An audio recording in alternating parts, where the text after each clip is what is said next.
ziua, YouTube! Astăzi o să vă prezint din nou un alt episod de pe canalul meu. Un nou episod. Deci, o să fie o lecție de viață. Să vedem! Eu zic să începem episodul nou.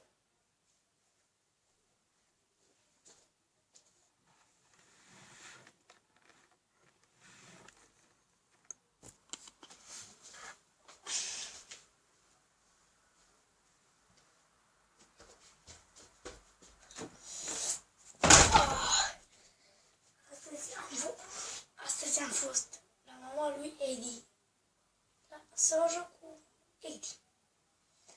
Și când era să mă joc, bunica lui, care a turbat. Și ce credeți că putea să facă o bunică turbată în afară de să turbeze? Nu cred că vreți să știți. M-a mușcat, vedeți? M-a mușcat. Incredibil, m-a mușcat. Vedeți? Oh. M-a mușcat. Incredibil. M-a mușcat și mi-a rămas antura.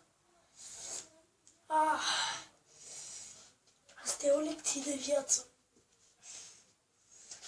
Femeia trebuie dusă la un azil.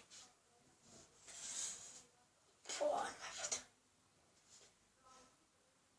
Hei, domnul doctor, cât costă un antititanus? Un antititanus. Antititanus. La 20?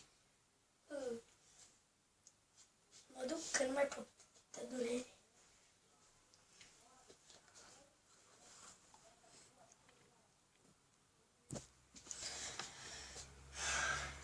Și bună ziua, doamnelor și domnilor! Sper că v-a plăcut